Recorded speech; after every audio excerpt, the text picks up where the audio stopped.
Datsun was once a beloved name on American roads, a symbol of affordable performance, reliability, and style that won over millions of drivers. But then, why would Nissan choose to erase such a successful and well-loved brand? Why take the risk of confusing loyal customers and upsetting dealers who helped build that success? Get ready, because we're about to hit the gas and take a wild ride through one of the most fascinating high-stakes stories in automotive history.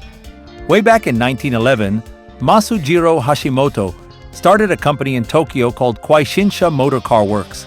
By 1914, they had built their first car and named it the DAT, using the first letters of its three main investors' last names, Den, Aoyama, and Takeuchi. But that was just the beginning. In 1931, DAT decided to make a smaller car and called it the Datsun, meaning son of Dat. But there was a small issue. Son in Japanese also means loss, which isn't a great word for a company. Plus, they wanted a name that honored Japan's rising spirit, so they switched the name to Datsun, using sun as a tribute to Japan's national symbol. By the early 1930s, big changes were underway.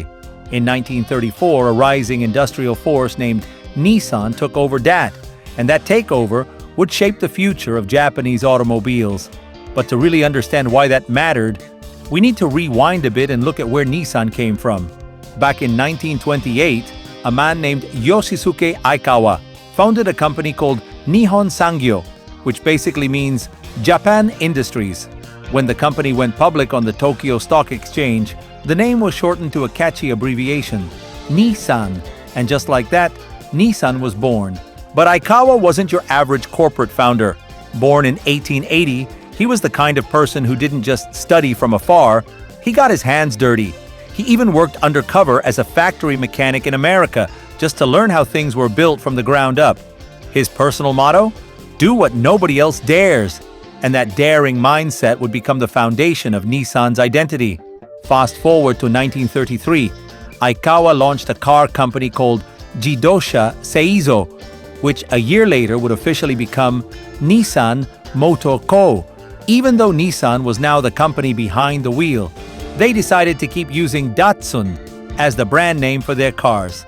So for years there was this interesting split. Nissan was the powerhouse in the background, while Datsun was the name everyone saw on the road. By the time the 1960s and 70s rolled around, Datsun had become a household name in America, and its story there is one for the history books. Datsun first entered the US in 1958, but it wasn't until 1970 with the release of the legendary 240Z sports car that American car lovers really sat up and took notice. The Datsun 240Z wasn't just affordable, around $3,600 back then, which would be about $26,000 today, but it also looked stunning and handled like a European sports car. Suddenly, here was a Japanese car that was fun, stylish, and seriously fast. The sales numbers told the story loud and clear. Over 16,000 were sold in its first year alone, followed by more than 33,000 in its second year, and nearly 53,000 by 1972, making it Datsun's best-selling year ever. And this wasn't just about numbers.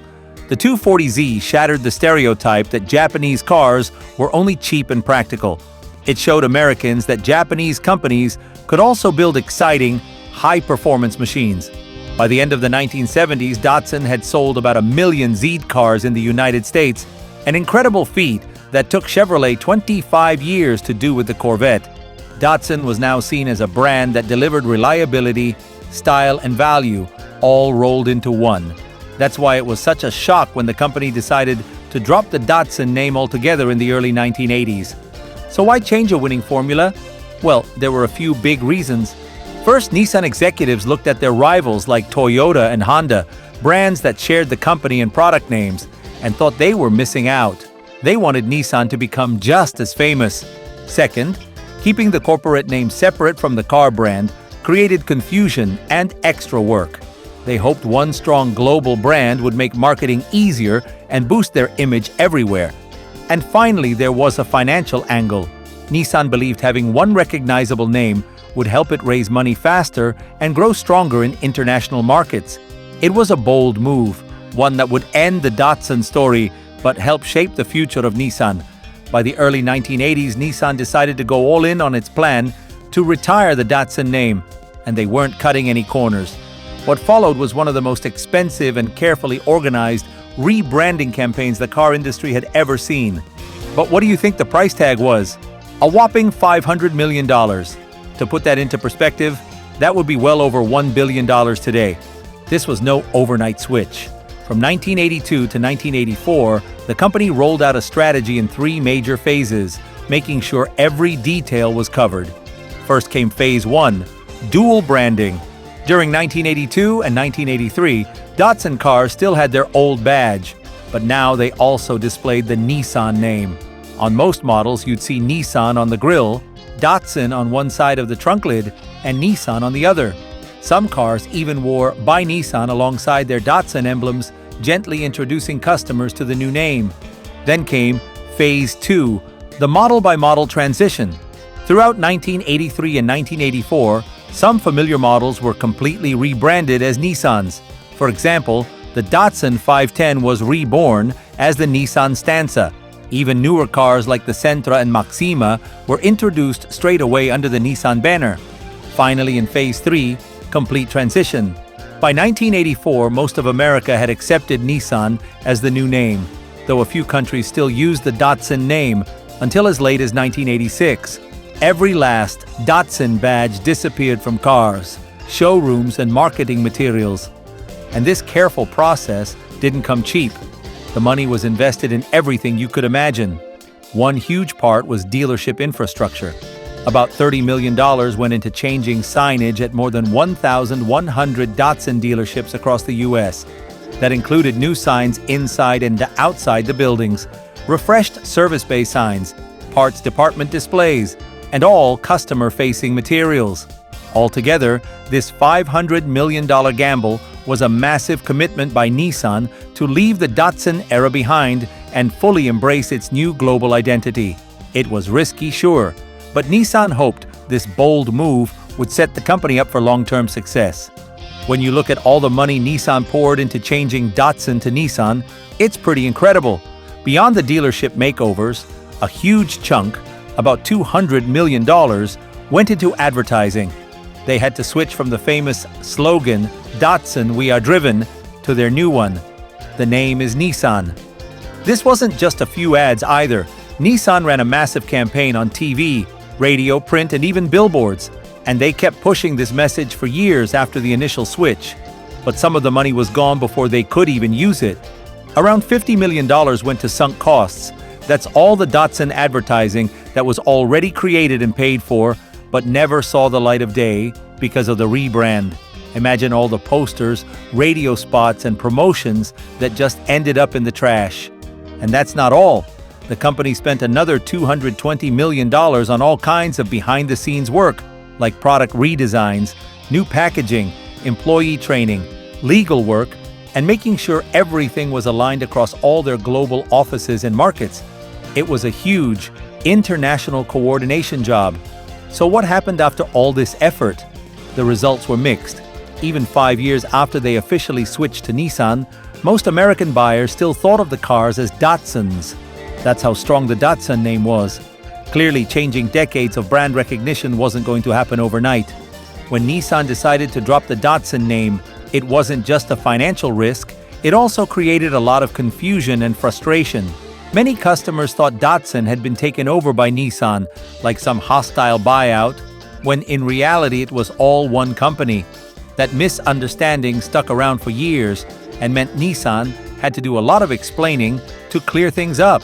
And for the dealers on the front lines, it was especially tough. They had to explain to customers why Datsun was disappearing, all while trying to sell cars that had different badges on them. Service departments had their hands full too. They suddenly had to manage parts and servicing for both Datsuns and Nissans, depending on the year, which added an extra layer of complexity. But the Datsun story didn't end there. Almost 30 years later, in 2013, Nissan decided to bring Datsun back as a budget-friendly brand for places like India, Indonesia, and Russia. The slogan was "Global Brand, Local Product," and it was meant to win over customers looking for affordable cars. Unfortunately, this new Datsun never really caught on. awareness was low, and there was stiff competition from local car makers. By 2022, Nissan decided to shut the revived Datsun brand once and for all. Looking back, the whole Datsun to Nissan change is a famous case study in marketing and rebranding. Business schools around the world still talk about it. It's often held up as a warning, proof that changing a big brand can cost a fortune and take years before customers catch up. It also shows just how valuable a familiar brand can be and how hard it is to transfer loyalty from one name to another. Yet, despite all the bumps in the road, the move eventually paid off. Nissan went on to become a strong global player with one unified brand that's recognized everywhere. Today, Nissan is known for a diverse lineup, everything from affordable city cars to luxury SUVs and high-tech EVs. What do you think? Would you have kept the Datsun name, or do you agree with Nissan's decision? Let us know your thoughts in the comments below. And if you enjoyed this story, don't forget to hit that like button and subscribe for more automotive history. Plus, we've got 2 great videos for you to check out next. One that we specifically recommend on why everyone fell in love with the Chevrolet Monte Carlo, and another video that YouTube suggests just for you. The choice is yours. Which one will you pick?